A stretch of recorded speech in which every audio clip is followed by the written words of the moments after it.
All right, a 2 by 3 within subjects design ANOVA, factorial ANOVA. What do we want to know? The same things we always want to know. Do we have a main effective independent variable 1? Do we have a main effective independent variable 2? And is there an interaction between independent variables 1 and 2? The nulls. For a 2-level main effect, your population mean difference is 0. The null for a 3-level main effect is that the 3 population means are the same. The null for the interaction is that the population slopes are the same. The only effect size we're going to calculate in these problems is our partial eta squared and the 90% confidence interval of partial eta squared. 0.01 is small, 0.06 is medium, 0.14 is large. So this is percentage relationship between your effect and your dV. So 0.01 is 1%, 0.06 is 6%, 0.14 is 14%, small, medium, large. Now, in a completely within subjects design, your participant participates in every condition. This is a 2 by 3. There's 6 conditions. 1 row per participant. You get 6 dependent variable measures from your participant. In this case, every one of these numbers is a measure of political aggression. All right, so we have that. We have 3 participants and their measures of political aggression when they were in the anger condition, when they were a young adult, in the happiness condition when they were a young adult, and when they were in the anger condition as an adult, happiness condition as an adult, anger condition as teen, happiness condition as teen. Young adult is 18 to 25, adult is over that, and teen is teen. So we have our design, we have everything in there. Let's examine our data. ANOVA, repeated measures. So then we have to get in here and we have to say, okay, what do I want to do? Well, my first independent variable, my 2 level, is my emotion manipulation with happy and anger. My second level is age. I have to hit enter, and it has 3 levels. Teen, young adult, and adult. Okay. So that's just, I have to make the design. After I've made the design, I have to put the right cells into this repeated measure cells matrix thingy here, this little box right here. So I need happy teens first, anger teens second, happy adults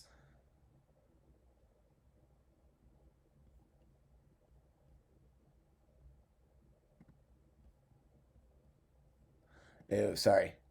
So I need happy young adult next. Happy young adult. Happy adult comes next. Then I need angry teen. Then I need angry young adult. Then I need angry adult. They're all in there in the right direction. I need my partial eta squared. That's what I would like. I'm going to click this away. Just to look at this. First thing I like to do is just, what do I know overall? Just in terms of significance, because that's what a lot of people care about. I have a significant main effect of emotion, a non-significant main effect of age, and a significant emotion by age interaction. So I have a significant main effect of emotion. That is my 2-level effect. Let's break that down. So when I'm breaking that down, I like to go to the estimated marginal means options and just see what I'm working with here.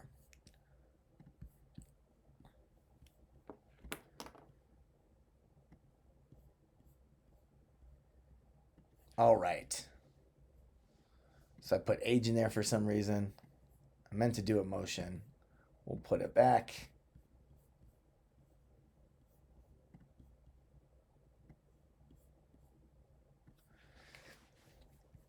All right, what do we see? The anger condition led to more political aggression than the happiness condition. Perfect. Okay, we can see the means if we'd like them, standard errors maybe for some tables we might have to make that might come in useful. There is no reason for the 2-level main effect anymore to click the post-hocs for it. So all I need to do now is find my 90% confidence interval of eta squared. In order to do that, I need my F statistic of emotion, which is 96.571. My degrees of freedom for my effect, which is 1. Degrees of freedom 1 is 1. Degrees of freedom 2 is 2. So that's all I need. And now I go ahead and I click and find our within subjects calculator. So here, I'll show you again where that is. So I'm in content, the 90% confidence interval of eta squared within subjects. I change my F statistic to be 96.571. Degrees of freedom 1 is 1, and degrees of freedom 2 is 2. I run that command. I run it again. If you get that error, that happens sometimes, just click it again. It'll be no problem. And I got 0.50 and 0.99. We go back to the Jamovi output for the main effect of emotion. The main effect of emotion has a 90% confidence interval of eta squared that is from 0.50 to 0.59 with 0.98 right in the middle. And essentially, what do we know here? We know that the population main effect of emotion is a large effect because all of these are greater than 0.14. So that is perfect. We've dealt with one main effect. Now, the main effective age we would normally be done with because it's non-significant, but what happens if you get a significant result? So let's kind of go ahead and look at that one as well. So I like to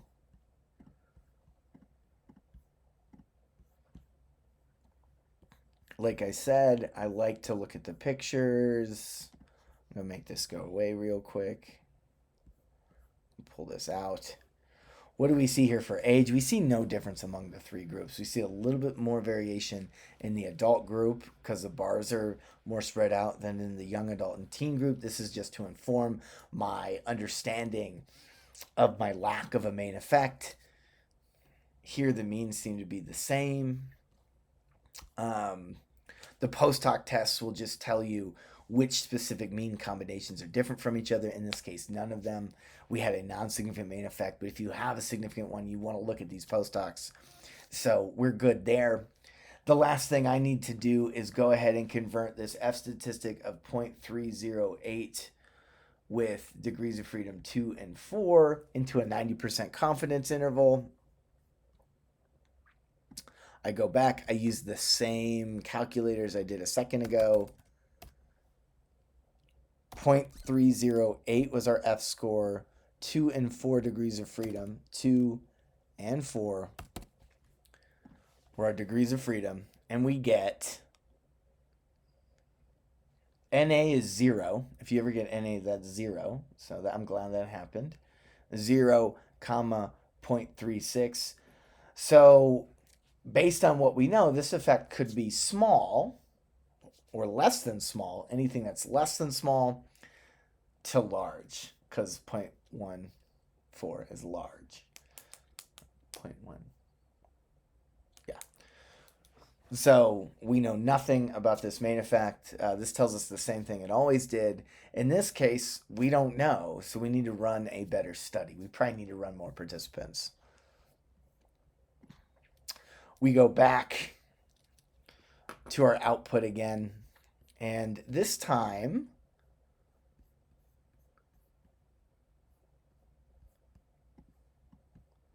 we're eventually going to want post hocs for the interaction. It was significant. I'll explain that again. And we would like to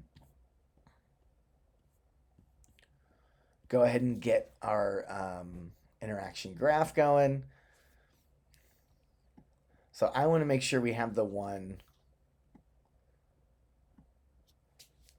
with 3 lines just to kind of help us out here. These 2x3 ANOVAs, I think we should always go ahead and make the picture that has the 3 lines on it. And you'll see what I'm talking about here in a second.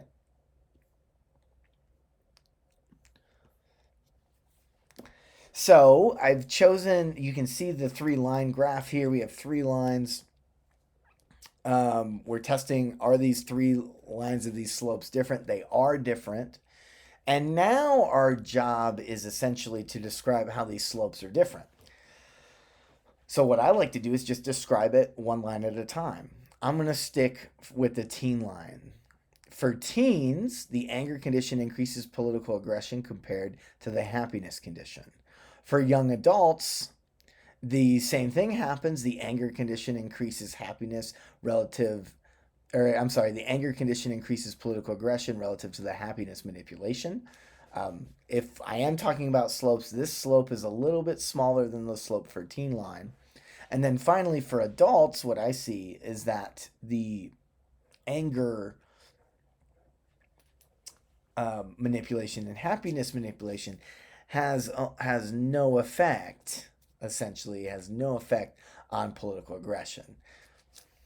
So that's the nature of our interaction.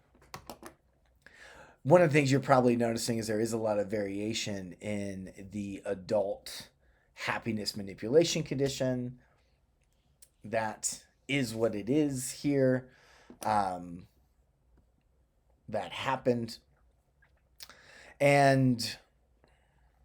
But that's the nature of the interaction. These three slopes are different, essentially. And you just got to describe how they're different. I just did that. Adults are not impacted by the manipulation.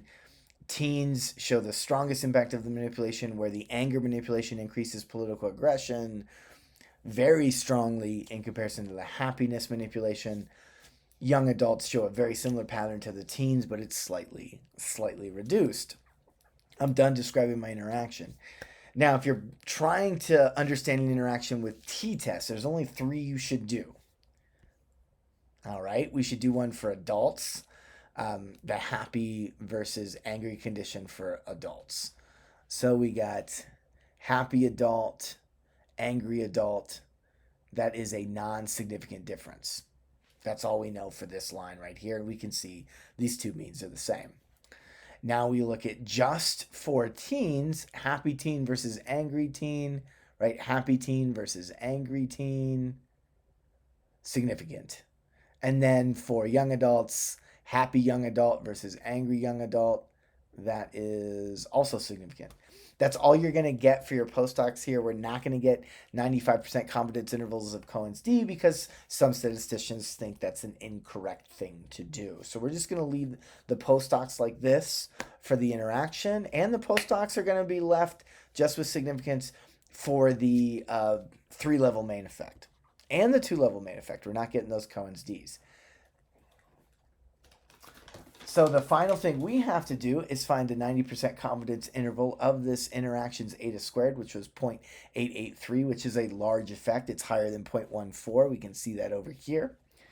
So now we're like, okay, let's find the 90% confidence interval of eta squared. What do I need to know? My F statistic is 15.077. with 2 and 4 degrees of freedom. That's all I need to know. Click back in here. My F is 15.077 with 2 and 4 degrees of freedom. Clicking enter, what do I find? I find that it is between 0.27 and 0.92. We go back to our output. We can see that makes sense. So what do we know about the interaction? That is a large effect in the population. That's what we know. And now we are done with this effect. It's super complicated, right? You got 3 effects. We describe each of them at the, one at a time.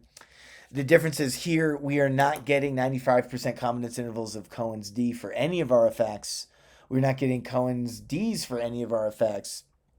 It is just a calculation burden, and so we are going to use the 90% confidence interval of eta squared to make the same conclusions. At the end of the day, the post-hoc stuff is less important to me than the picture and these 3 p-values up here with their 90% confidence intervals of eta squared. So with that, we just got to be careful. We got to say, hey, look, right here, we know with this significant main effect right here of a motion, we know the effect is large. Okay, that was based on our two large 90% confidence interval findings.